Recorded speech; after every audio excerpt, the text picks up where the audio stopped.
Qala ma'alif rahimahullah ta'ala wa na'afana bihi wa bi ulumi fid dharain amin. An'ama 'alaika awwalan bil ijad wa thaniyan bitawalil imdad.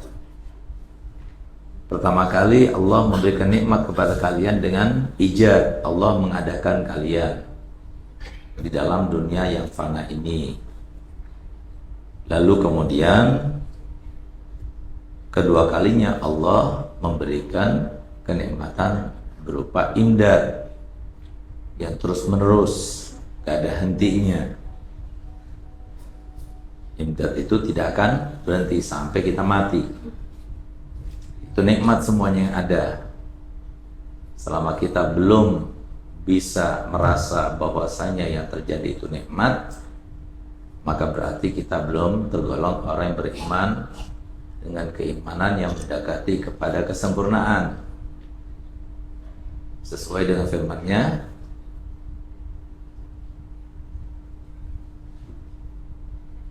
di dalam surat apa? Alhaakumut takatsur hatta zurtumul kalla saufa ta'lamuna tsumma kalla. Kapan itu kita akan tahu? Kita akan tahu itu dengan teori yang kita pelajari. Baik pelajari sendiri pun kita pelajari daripada guru. Begitu pula yang kita pelajari dari pengalaman sendiri. Dengan berlalunya waktu, akhirnya terungkap sedikit demi sedikit. Sesuatu yang kita kira tidak baik jadi baik. Yang kita kira tidak baik, oh ternyata baik. Justru yang sebaliknya, yang kita kira baik ternyata tidak baik. Yang kita kira ini adalah sebuah ketentuan yang tidak adil, oh ternyata adil banget. Yang kita kira sesuatu yang adil banget, ternyata tidak adil menurut kita. Tapi menurut Allah Ta'ala itu semuanya sesuai dengan hikmahnya dan rahmatnya. Kita selalu berada di dalam dua daerah itu, daeratul adl wal fadl. Kalau daeratul adl berarti Allah Ta'ala sesuai dengan ketentuannya, dengan keadilannya. Tapi kalau kebaikan yang dilakukan oleh seorang hamba itu merupakan sebuah karunia dan keutamaan Allah semata. Nah, itu. Jadi selama kita belum bisa menikmatinya, belum bisa merasakannya, berarti kita belum sampai kepada kesempurnaan iman. Nah, tugas kita sampai kita mati itu berusaha mendeteksinya sedikit demi sedikit. Nah, pertanyaannya sampai kapan? Sampai mana? Nah, gitu loh. Sampai kapan? Sampai mati. Sampai mana? Itu tugas kita untuk mengevaluasi dan introspeksi diri.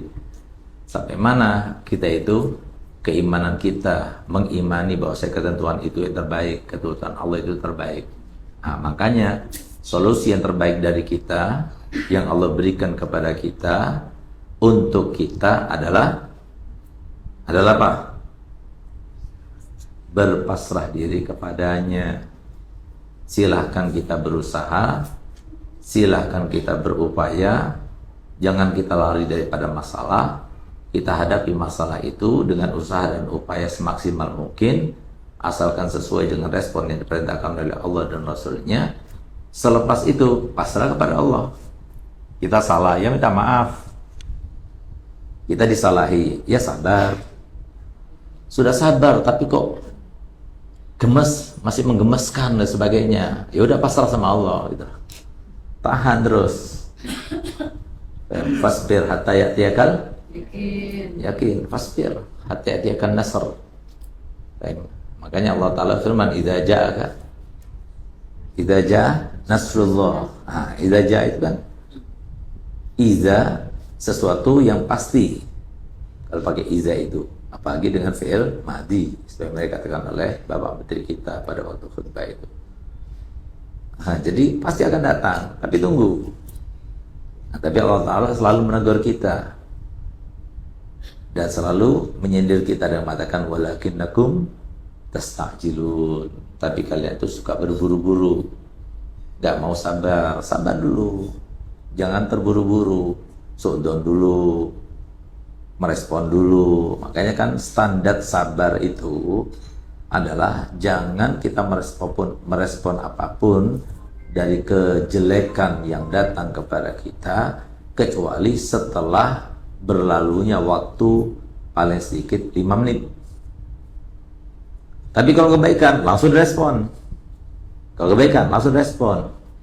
Dan itu tanpa diminta, insya Allah semuanya bisa.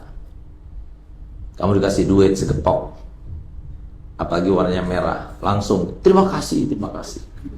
Syukur sama Allah Ta'ala, sujud sama Allah Ta'ala. Tapi kamu lihat di atas ada sesuatu yang merah jatuh, disangkanya uang segepok, ingat punya batu bata merah. Kena kepala, benjol kepalanya. Nah itu, gimana cara meresponnya? Nah itu yang dimaksudkan. Jangan merespon, sabar dulu, lihat jam. 1 menit, 2 menit, 3 menit, 4 menit. Sampai 5 menit berlalu, 5 menit, baru kemudian terserah itu mau marah atau nggak mau marah. Biasanya kalau sudah lewat 5 menit masih mau marah nggak?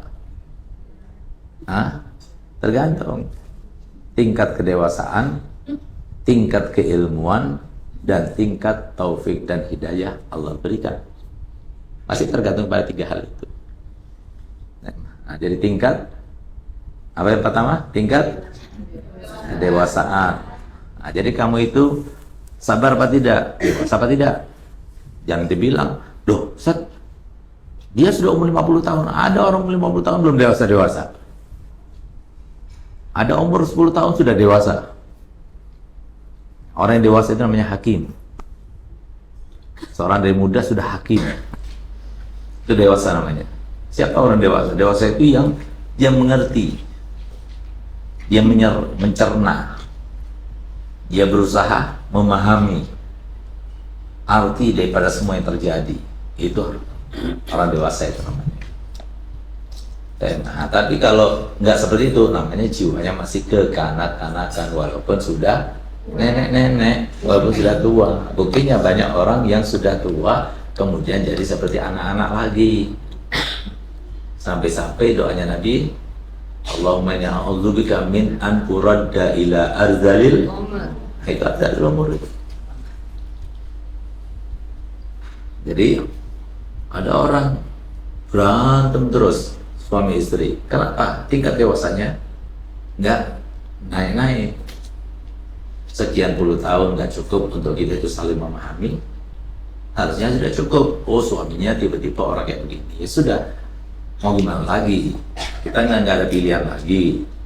Ya kecuali orang laki ini, ya udah kita pilih. Berarti ini ujian dari Allah. Sudah jalan aja bersahabat dengan laki-laki yang sifatnya seperti ini. Ini nggak masih diulang lagi. Itu kan udah anak-anak itu namanya. Makanya kan yang paling penting dalam rumah tangga itu, modal yang paling utama dalam rumah tangga itu adalah apa? Akal. Karena akal itu yang dibutuhkan untuk menilai orang itu sudah dewasa atau tidak. Tingkat kedewasaan itu ditentukan oleh akal. Nah, jadi yang pertama tergantung kepada tingkat kedewasaan. Kedua, tingkat keilmuannya. Dewasa tapi dia nggak tahu caranya, ya percuma juga. Harus perlu kepada ilmu. Dia udah dewasa, dia punya ilmu, teorinya banyak, tapi nggak ada taufik dan hidayah. Ya Allah, ya percuma juga, nggak bisa. Jadi semua tergantung pada taufik dan hidayah. Nah, makanya jadi hati-hati. Kita nggak perlu pintar, tapi perlu taufik dan hidayah. Kita nggak perlu pintar, tapi perlu taat. Nah, yang baik itu muridnya itu siapa yang baik? Yang pintar? Enggak. Tapi murid yang taat, yang baik. Nah, dia orangnya pintar, dari baik, belum tentu. Orang pintar banyak, tapi banyak orang pintar jadi maling, koruptor. Kayak uangnya masyarakat, uangnya rakyat diembat juga. Uang bansos, bantuan sosial untuk orang-orang miskin loh, dimakan juga. Uang untuk bantuan Quran, untuk cetak Quran, dimakan juga. Itu luar biasa itu. Siapa mereka? Orang pintar, ada gelarnya, S3, bahkan profesor kadang-kadang. Jadi nggak perlu pintar loh. Tapi perlunya itu taat kepada Allah, taat kepada Rasulullah, taat kepada perintah agama, taat kepada perintah negara. Itu orang baik gitu. Jadi nggak perlu pintar. Orang pintar itu sedikit, tapi orang yang taat itu ya lebih sedikit. Nah, gitu. Yang pintar itu banyak, tapi yang taat itu sedikit. Tapi yang pintar dan taat itu lebih sedikit lagi. Nah, yang kita perlukan seperti itu. Nah, makanya kan di sini coba lihat bagaimana beliau menjelaskan kepada kita. Allah Ta'ala pertama kali mendatangkan kamu di dunia fana ini. Untuk apa? Untuk berikan nikmat. Mendatangkan kalian di dunia ini untuk apa? Memberikan nikmat. Bukan memberikan ujian, bukan memberikan azab, memberikan nikmat. Itu yang harus kita pikirkan. Itu yang harus kita renungkan. Itu yang harus kita hadirkan dalam pikiran kita. Ini tidak. Karena selalu diuji, harus dicoba. Kapan kita mau sunudkan pada Allah Ta'ala? Hamba yang semacam itu adalah orang yang tidak bersyukur. Orang yang tidak bersyukur pada Allah Ta'ala. Jadi kasih semuanya, dikasih kebaikan, tapi dia tidak bersyukur pada Allah Ta'ala. Jadi seakan-akan nggak pernah melakukan kebaikan. Apalagi yang namanya manusia perempuan, yang memang Allah cetak perempuan itu seperti itu. Sehingga kalian itu harus keluar dari standar perempuan kalian itu. Nah, standar perempuan itu ya tidak pandai bersyukur. Dia suka berkhianat. Dia suka berbohong. Itu perempuan. Sifatnya perempuan, standarnya seperti itu. Kalau dia itu terus berusaha berjahad dan melatih dirinya untuk naik tarqiyah, ya, maka dia itu akan berubah menjadi lebih baik. Dan yang tadinya seperti ini hanya jadi lebih baik, jadi solihah. Nah, itu yang harus kalian lakukan. Pertamanya standarnya seperti itu, perempuan semuanya sama. Tapi kalau kalian berusaha, anak mau bohong, anak nggak mau bohong, anak mau jujur, gitu. Dan anak nggak mau mengungkap rahasia, ini amanat, anak pegang. Nggak mau hianat, tidak. Apalagi yang bersyukur ini. Nah, jadi ada perempuan yang bersyukur, oh itu sulit sekali. Sulit sekali, apalagi pada suami. Kapan kalian terakhir kali mengucapkan terima kasih pada suami? Coba pikir-pikir, introspeksi diri. Kapan kalian mengucapkan terima kasih pada suami? Seakan-akan kalian itu tidak mendapatkan apa-apa. Kapan suami ngasih kebaikan pada saya? Orang dia biasa-biasa saja. Nah, dia lupa bahwasanya adanya suami itu, fungsinya suami itu adalah tamengnya daripada api neraka. Fungsinya suami itu adalah pintunya untuk dapat ridhonya Allah. Walaupun apapun yang dilakukan, tapi kalau suaminya nggak ridho, cuma. Apapun kebaikan yang dilakukan, suaminya nggak ridho, percuma. Tapi walaupun dosa apapun dilakukan, suaminya ridho, dia dapat ridhonya Allah. Coba lihat. Dia lupa kapan dia bersyukur. Nah, coba saat mau tanya kepada kalian, kapan terakhir berterima kasih kepada suami? Lama kan? Itu standar wanita itu. Jadi jangan kaget kalau kalian itu seperti itu. Kenapa? Karena kalian perempuan, bukan laki-laki. Kalau laki-laki, sedikit, terima kasih ya Allah, baik banget. Nah, itu laki-laki. Dan walaupun bukan semua laki-laki gitu loh, tapi kebanyakan umumnya seperti itu. Sampai-sampai nggak tahu siapa yang disindir oleh Nabi Sallallahu Alaihi Wasallam. Sampai-sampai Nabi SAW berkata begini, seandainya kamu itu berbuat baik kepada seorang wanita sepanjang masa, tahu sepanjang masa? Kalau umur kamu 60 tahun ya 60 tahun, kalau 70 tahun ya 70 tahun. Ya, sepanjang masa dibaiki terus. Artinya apa? Setiap hari kasih 10 juta sama suami kamu, 10 juta. Nanti tahun berikutnya 100 juta. Setiap hari berapa itu kumpulin? Tahun ketiga naik lagi 150 juta misalnya setiap hari ya. Nah, oleh itu satu kali aja salah, semua yang kamu lakukan, yang dilakukan oleh laki-laki itu seakan tidak pernah dilakukan, sehingga dia berkata begini, ma fa'alta khairan qattu, ada qattunya lagi karena kamu tidak pernah berbuat baik sama sekali. Itu sifat standar perempuan. Memang sifat standar perempuan itu untuk ujian pada laki-laki seperti itu. Nah, jadi gimana caranya dia? Harus ingat, karena ada sifat standar yang nggak baik ada di perempuan sebagai ujian kepada suami, kepada ayah, kepada ibu, kepada anak, kepada saudara, kepada tetangga. Itu kepada perempuan semuanya. Nggak pandai bersyukur dia, nggak pandai dia itu menjaga rahasia. Nah, jaga rahasianya, jangan bicarakan orang, kunci mulutnya. Kalau bisa cari jangan cuma hidung yang dimasukin ini, enggak. Kalau bisa dimasukkan ini mulut itu di pakai emas gitu loh, belum. Jadi kalau mau ngomong buka dulu. Harusnya sebagai keluar dari standar perempuan gitu loh. Sehingga nggak keluar kecuali baik gitu loh. Nah, karena supaya nggak ketahuan isi daripada hati kita, ya. Nah, karena mulut ini pertama kali yang banyak yang orang nggak paham. Mulut ini adalah sebagai tanda baik tidaknya seseorang itu dari mulutnya.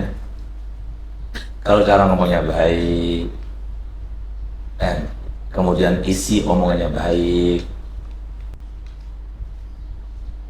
nada bicaranya baik, berarti hatinya baik. Tapi kalau isi ngomongnya itu nggak baik, nadanya nggak baik, kemudian begitu pula muatannya juga nggak baik, berarti hatinya nggak baik. Semua dari sini.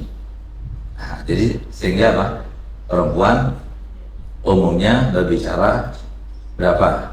16.000 sampai 20.000 kata. Itu standar perempuan kan, makanya dibilang nggak bisa menjaga rahasia. Nah, saya sudah berusaha untuk tidak membocorkan rahasia ini, tapi karena memang standar wanita berbicara setiap hari 20.000 keceplosan. Nah, sebenarnya keceplosan, udah jangan ngomong itu ya seperlunya saja. Masa saya perempuan harus 16.000? Nggak harus ngomong 16.000. 16.000 itu ngomongnya berarti kalian tuh harus dihisap 16.000 juga. Siap. Ma yalfidu min qawlin illa ladaihi raqibun. Apa katanya di sini? Tidak terucap satu kalimat pun kecuali pasti dicatat oleh raqib atid. Satu kalimat diucapkan, bukan satu ibarat, bukan satu hari perkataan, tidak, satu kalimat dicatat. Kalau kamu 16.000 berarti sampai kapan kamu masuk surganya? Nunggu lama. Suami kamu sudah masuk surga, kamu sih nunggu dihisap terus, mau begitu? Nah, jangan banyak ngomong yang baik-baik saja gitu. Nah, gitu. Jadi keluar dari standar perempuan. Dan karena perempuan itu adalah ujian bagi dirinya dan bagi orang lain. Laki-laki itu adalah sasaran daripada ujian. Laki-laki kalau sudah dewasa dia sasaran daripada ujian. Laki-laki ketika dia masih anak-anak, al-malu wal banuna zinatul hayatid dunya. Nah, jadi laki-laki, walaupun laki-laki kalau masih anak-anak dia juga termasuk ujian. Tapi ketika dia itu sudah remaja, maka dia menjadi sasaran ujian. Tapi kalau perempuan sampai mati jadi ujian. Waktu masih bayi ujian, kencingnya najis, airnya nggak pernah jadi najis mukhafafah. Udah itu bajunya anak kecil perempuan lebih mahal dari anak kecil laki-laki. Udah itu kalau sudah dia itu masuk sekolah, pikirannya orang tua kepada anak-anak perempuan lebih besar daripada anak laki-laki. Tambah ketika dia remaja takut sampai ada hubungan dan sebagainya. Tambah lagi ketika dia sudah waktunya kawin belum datang jodohnya, bingung orang tuanya. Tambah setelah dia kawin masih jadi pikiran orang tuanya. Masalah sama suaminya datang lagi sama orang tuanya. Apalagi suaminya kere, gak punya uang, minta lagi sama orang tuanya. Nggak ada habisnya. Jadi ibu masalah sama anak-anaknya. Jadi istri masalah sama suaminya. Jadi nenek tambah masalah dari untuk anak cucunya. Ngamuk nggak keluar kapan sampai selesai. Nah, kalau nggak keluar dari standar perempuan gitu. Nah, makanya kalian itu harus terus berjuang. Masalahnya waktu itu terus bertambah. Nah, ini ingat, kalian itu berada dalam kenikmatan. Enggak, aku berada dalam keadaan yang tidak nikmat. Jangan bilang gitu. Tapi kalian berada dalam kenikmatan. Itu kata Imam Ibn Athaillah Al-Iskandaraani. Nikmat yang pertama, kalian sudah ada di dunia. Kalian sudah ada di dunia, berarti kalian punya kesempatan untuk berkumpul dengan Syekh Khadijah. Berarti kalian punya kesempatan untuk berkumpul dengan Sayyidatuna Fatimah Zahra. Berarti kalian punya kesempatan untuk bertetangga dengan Nabi Muhammad. Berarti kalian punya kesempatan untuk menjadi perempuan yang terbaik di zaman ini. Bisa nggak? Nggak bisa. Dengan kalian hidup, kalian bisa meraih itu semuanya. Nah, tapi kalian berjuang. Imdadat itu yang diberikan Allah Ta'ala. Imdadat itu. Apa imdadat itu? Modal yang diberikan, waktu yang diberikan, suami yang diberikan, orang tua yang diberikan, modal yang diberikan, anak yang diberikan, cucu yang diberikan, ilmu pengetahuan diberikan. Semua itu adalah imdadat. Itu imdadat itu namanya. Imdad itu adalah kenikmatan berikutnya yang Allah berikan. Nah, bagaimana kita menyikapinya? Jangan kita menyikapi dengan yang tidak baik. Anggap itu yang baik. Nah, masalahnya kita, standar manusia itu selalu menganggap yang baik itu adalah yang baik-baik saja. Tapi yang tidak baik. Padahal logikanya, di dalam kehidupan nyata saja, yang tidak baik kita anggap baik. Apa yang tidak baik kita anggap baik? Apa? Operasi baik nggak? Mau dioperasi? Perut kamu nggak ada apa-apanya dioperasi, mau? Kenapa kamu operasi? Ya gimana lagi, harus, berarti nggak baik, itu baik juga ya. Nah, harusnya kamu cari pikiran yang tidak baik itu jadi baik. Kok bisa sih perutnya sampai di black begitu? Iya kan ada apa-apanya dalam perut itu, sehingga harus dibelek. Nah, kenapa kau nggak berpikir semacam itu ketika Allah memberikan sesuatu yang tidak baik? Pakai akalnya itu, akal itu digunakan untuk seperti itu. Jangan cuma yang baik-baik saja. Alhamdulillah dapat uang, alhamdulillah dapat suami, alhamdulillah dapat rumah, alhamdulillah dapat anugerah, alhamdulillah dapat anak, masya Allah, alhamdulillah itu. Begitu dapat yang nggak enak, nggak ada alhamdulillahnya, karena nggak kelihatan. Padahal, ingat tidak?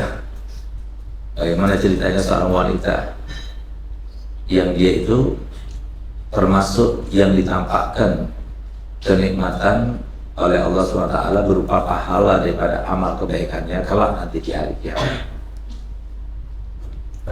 Ini amal sholatmu dan ini pahalanya. Ini amal sedekahmu dan ini pahalanya. Sampai ada satu yang menjulang tinggi, sampai kayak gunung tinggi banget.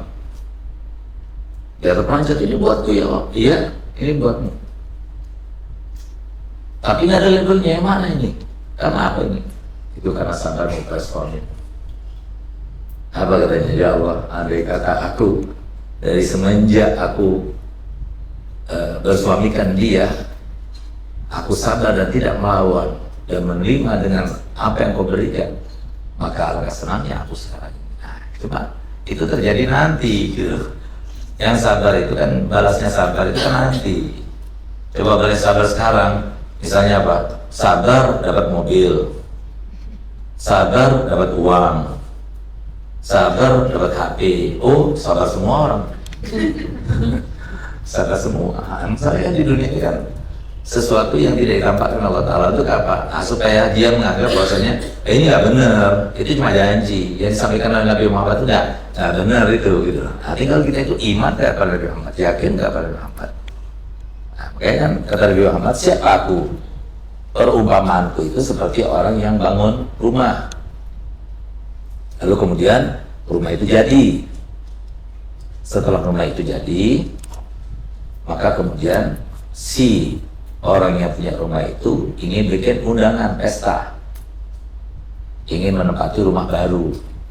Semua jamuan ada di situ, semua minuman terhidangkan juga di situ. Lalu dibuatlah undangan, semua diundang. Yang datang maka dia akan masuk ke rumah itu dan akan makan jamuannya. Yang tidak datang, dia tidak akan masuk ke rumah itu dan tidak akan makan jamuannya. Maka itulah perumpamaanku. Akhirnya disuruh oleh Allah Ta'ala untuk mengundang kalian semuanya. Ayo masuk ke rumah itu, masuk. Nah, tapi kalian tidak mau masuk, sudah diundang, kalian semua diundang. Nah, ada yang tidak diundang semuanya.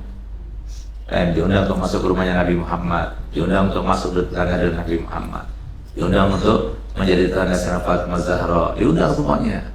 Tapi kalian banyak nggak mau, lebih mau TikTokan aja, lebih enak Instagraman saja. Seperti kata Nabi SAW, fa ana akhizun bihujajikum wa antum tuflituna. Jadi ibaratnya aku ini dengan umatku sama seperti orang yang bakar api unggun di tengah malam yang sangat gelap gulita. Ketika dinyalakan api gelap gulita, maka yang namanya api kalau sudah dinyalakan, apa yang terjadi?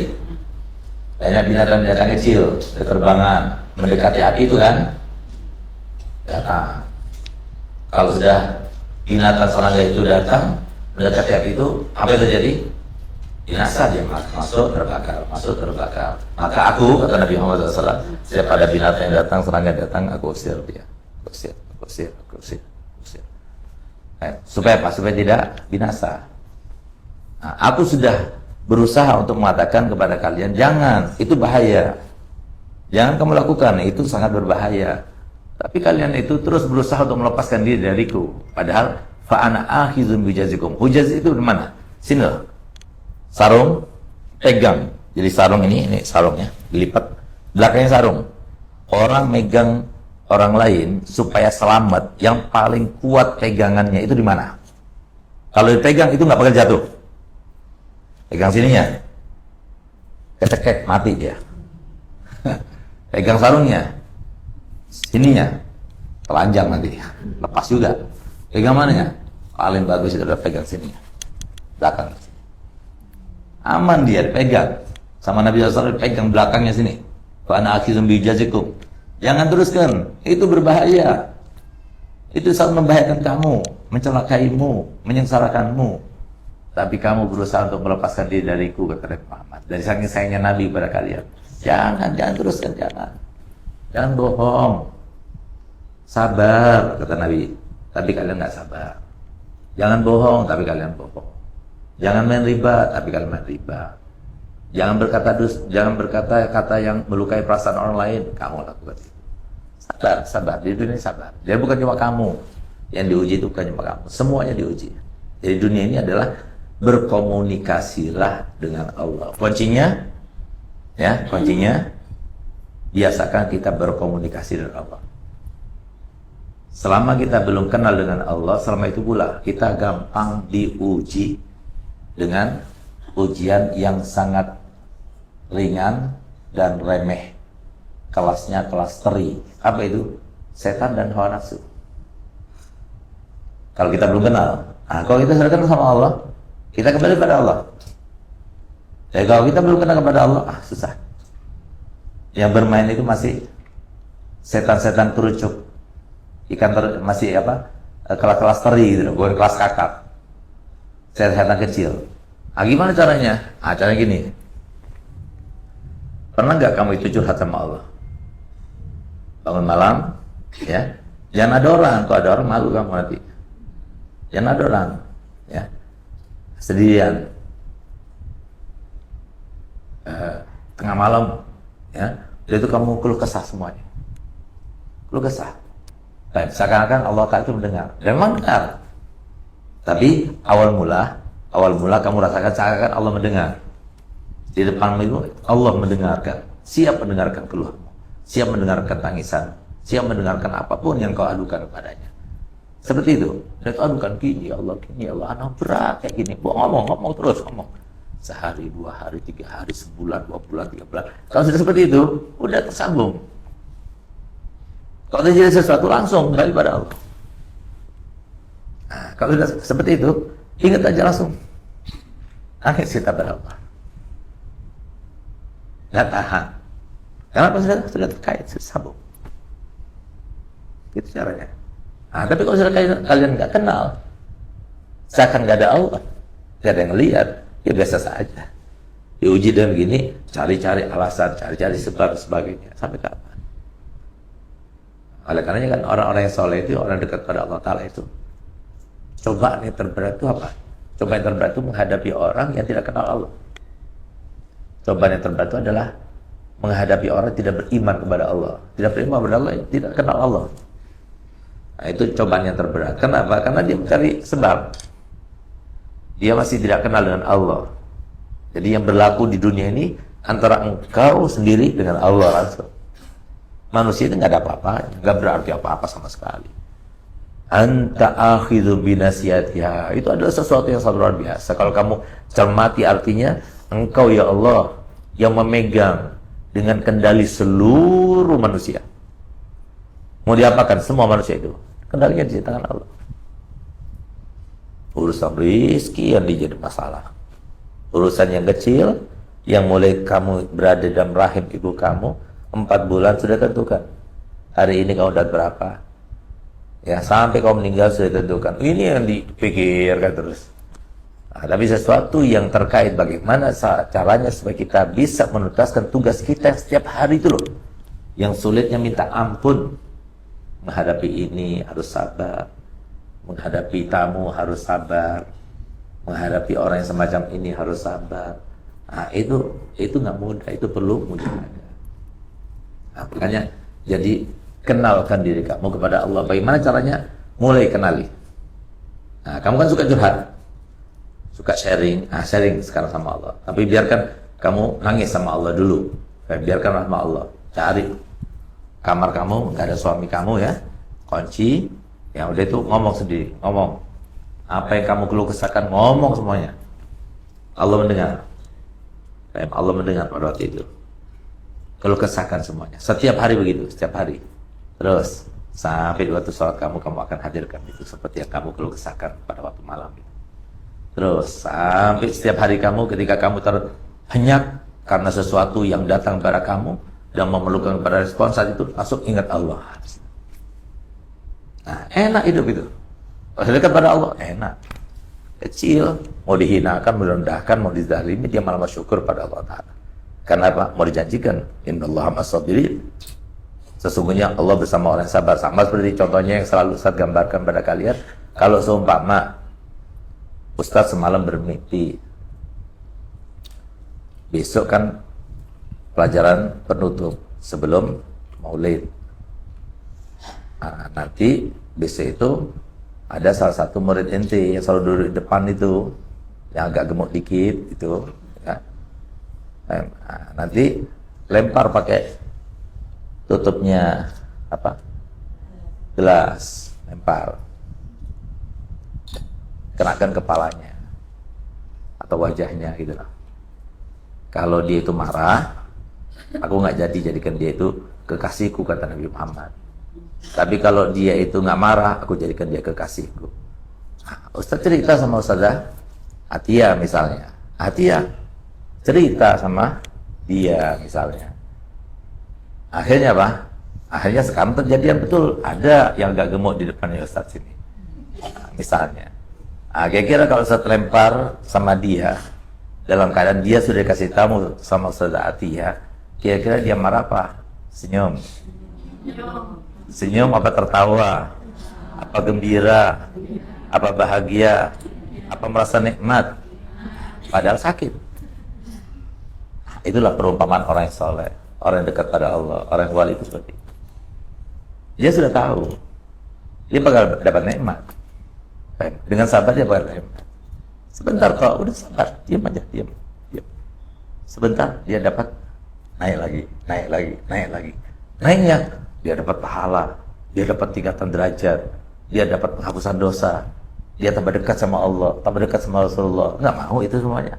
Harus seperti itu emang. Makanya kata Nabi SAW, yang namanya surga itu dikelilingi dengan yang tidak enak. Kalau kamu mau surga harus tidak enak. Yang namanya neraka itu dikelilingi dengan yang enak. Kalau yang enak-enak harus hati-hati, bisa jadi itu ada neraka. Itu maksudnya. Kamu kan tidak, nggak enak. Yang nggak enak itu adalah surganya. Terusin. Ini nggak enak. Nggak enak, nggak mau. Mau diajak surga nggak mau. Gitu loh. Nah itu maksudnya. Jadi ini inti daripada hikam, kata-kata hikmah daripada Ibn Athaillah ini adalah ini. An'ama 'alaika awwalan bil ijab wa thaniyan bitawalil imdad. Sebetulnya yang terjadi adalah Allah memberikan nikmat kepada kamu dengan adanya kamu di sini. Nikmat luar biasa, nggak bisa digantikan dengan apapun. Kamu sudah lahir, alhamdulillah. Kamu sudah remaja, alhamdulillah. Kamu sudah menjadi istri, alhamdulillah. Nah, lebih lagi, keadaan itu lebih lagi membuka peluang. Itu yang terjadi. Nah, tapi kamu enggak. Peluang itu hanya di dunia. Ini peluang nih. Ini bisa buka peluang untuk saya bisnis online nih. Ada saya. Itu yang dipikirin. Padahal ini adalah sebuah peluang untuk kita mendapatkan ridhonya Allah. Nah, kenapa? Karena mindset kita itu masih di situ. Kita masih belum kenal dengan Allah, belum tahu dengan tujuan hidup itu. Gitu. Oleh karenanya, ayo sama-sama kita biasakan untuk kenal dengan Allah Ta'ala, dengan mengenalkan diri kita kepada Allah. Gimana caranya? Tadi itu. Nah, jadi kamu kan nggak curhat kecuali kepada orang dekat ya. Nggak sebarang orang kita mau curhatkan. Nah, sekarang biasakan curhat kepada Allah, supaya Allah itu menjadi orang dekat kamu. Ibaratnya seperti itu. Nanti lama kelamaan kamu nggak perlu kepada curhatan kepada makhluk.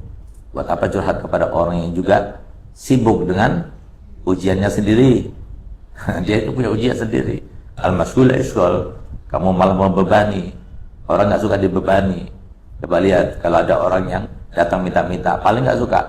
Tamu minta-minta, paling nggak disukai. Coba kedatangan tamu yang suka memberi-beri, wah ahlan wa sahlan, wah marhaban gitu. Tapi kalau orang yang datang yang suka minta-minta, nggak suka. Standarnya kita lawan. Harus kita senang dengan orang yang seperti itu. Seperti Syekh Ali Zainal Abidin, kalau datang mereka ahlan wa marhaban bihamili zadi yaumil qiyamah. Selamat datang dengan orang yang akan membawa bekalku nanti di hari kiamat.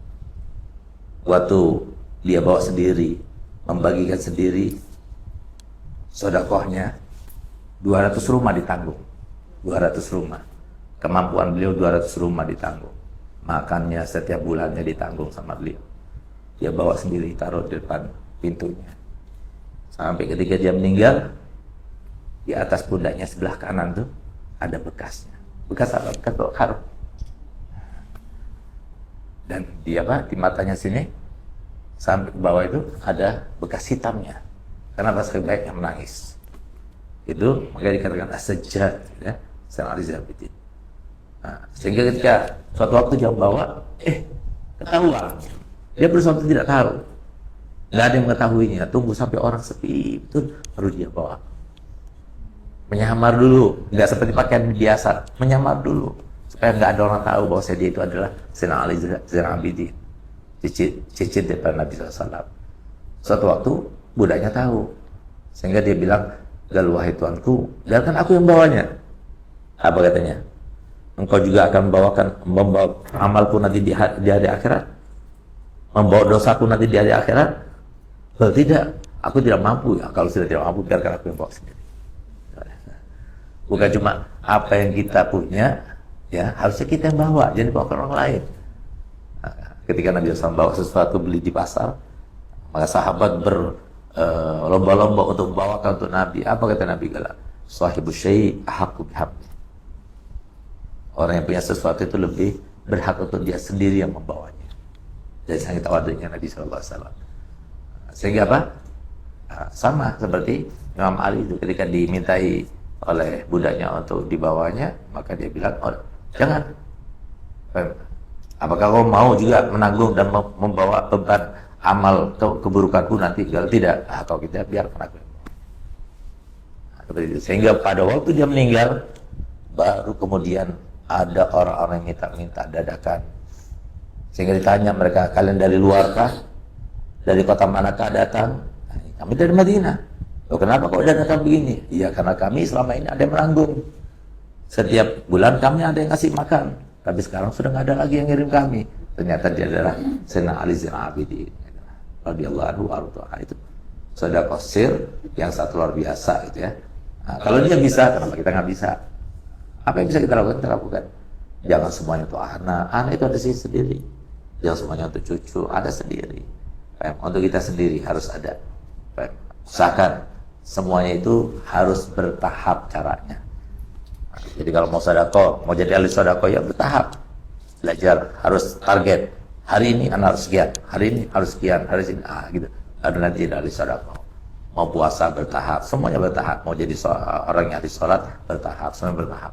Nah, tapi kalau dibiarkan begitu saja, ya udah, nggak bakal sampai kepada target yang dituju. Nah, jadi semuanya seperti itu. Hada ahadu juz'iyat al-kulliyah al-mutaqaddimah wa huwa juduka wa dawamu wujudika wa mimma la yanbaghi an yutaghafal anhu min anwa'i hadzal jinsi nikmatu ijadil iman wa mahabbati ta'ah fi qalbika wa imdadihima. Nah, jadi adanya hidup nikmat besar, lalu hidup sebagai seorang daripada lahir dari seorang yang muslim, nikmat yang besar, lalu timbul keimanan dalam hati, nikmat yang besar. Nah, itu semuanya itu perlu pada syukur itu semuanya. Nah, itu imdad namanya, imdadat itu namanya. Wa kadzalika karamatul kufur, karahatul kufur wa maksiyah, kita nggak mau benci kepada kekafiran, benci kepada maksiatan. Oh, itu nikmat dari Allah Taala. Dari mana itu ada kebencian itu? Kenapa orang itu nggak benci di luar sana itu? Nah, itu nikmat, harus syukuri itu. Nah, gitu. Kemudian fa inna dzalika minan ni'am al-'azima allati la madkhala lil 'abdi fiha wa la lahu wasila ilaiha. Itu adalah nikmat yang sangat besar, tidak ada yang bisa mengadakannya langsung sendiri seorang hamba, tidak, kecuali Allah yang berkehendak. Nah, itu dengan taufik dan hidayah daripada Allah Subhanahu wa taala itu. Nah, kalau bukan karena Allah nggak mungkin kita bisa seperti itu. Gal walaula tawalillah ta'ala lahu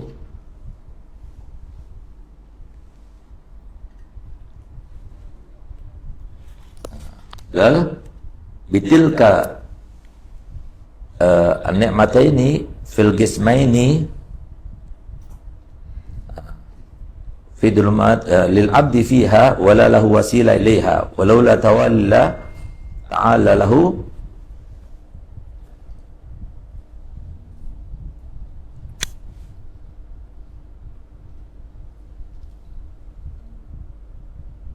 apa itu?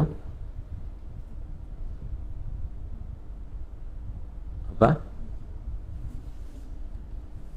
Lahu, habis lahu apa? Hah? Apa katanya?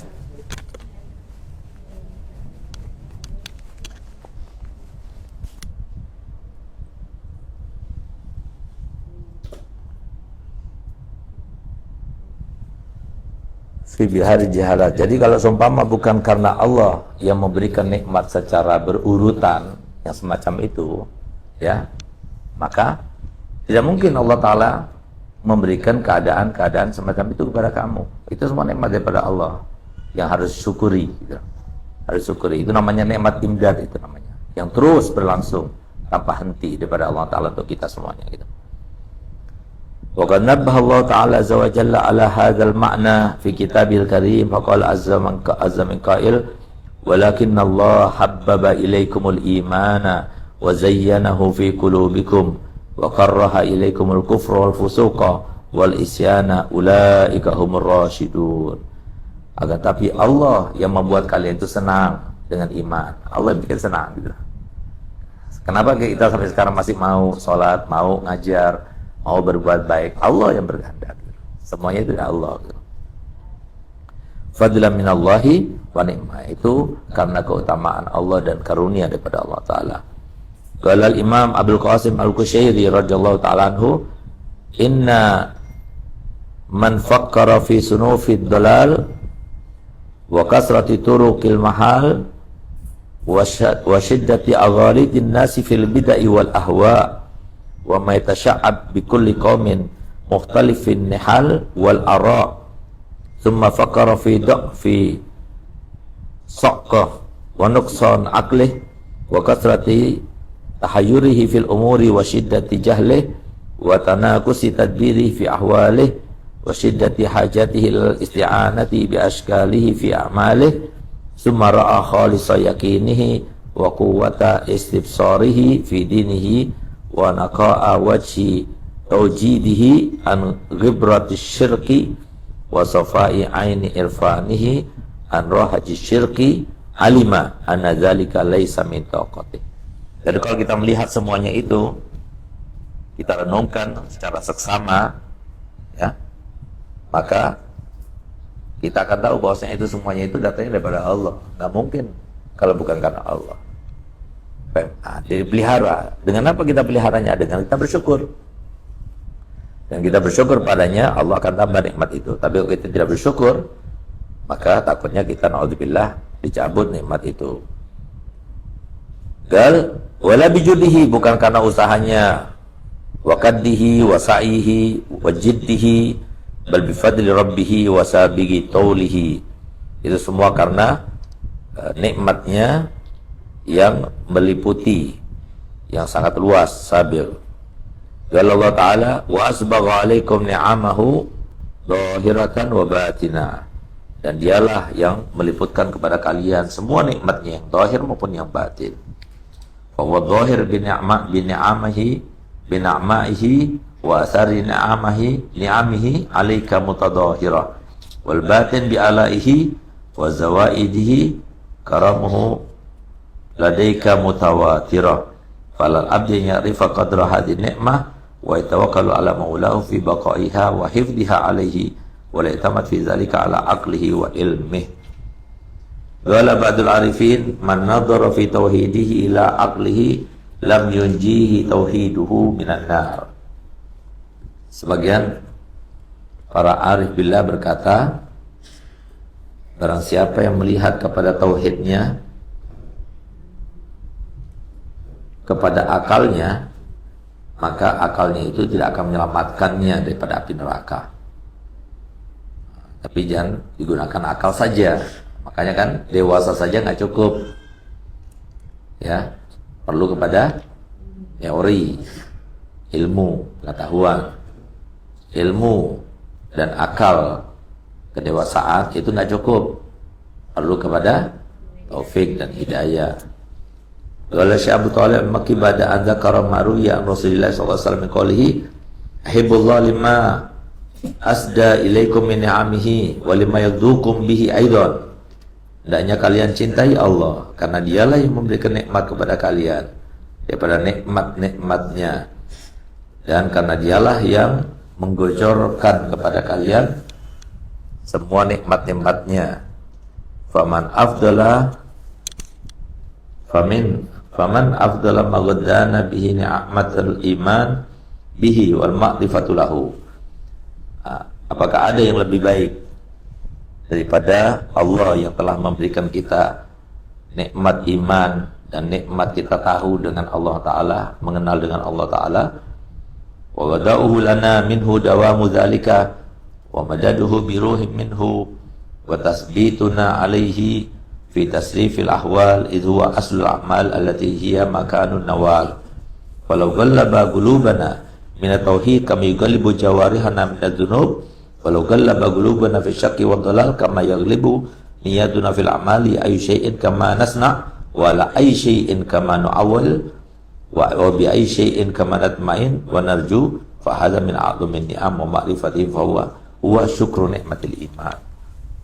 Wal jahlu bihadza ghaflatun an nikmatil iman tujibul uqubah wa diya'ul iman annahu an kasbi ma'qulin aw istita'atin bi quwwatin wa haulin huwa kufru nikmatil iman wa akhafu ala man tawahhama dzalika an yuslabal iman wal billah. Nah, jadi termasuk diantara syukurnya adalah kita harus tahu terus. Nah, jadi makanya kan Allah Ta'ala firman, wa in ta'uddu ni'matallahi tuhsuha. Gak bakal kita mampu menghitungnya. Jadi ingat itu nikmat dari Allah, dari Allah, dari Allah. Terus dapat anak dari Allah, dari dapat suami dari Allah, ini semua dari Allah, dari Allah. Ingat itu sudah syukur, cukup itu syukur itu. Nah, tapi kalau kita melupakannya, itu termasuk kufur, itu maksudnya. Li'annahu badlu syukur nikmatillahi kufur. Intaha kalam Syekh Abu Talib wa huwa hasanun fi hadzal ma'na. Allah Subhanahu wa ta'ala.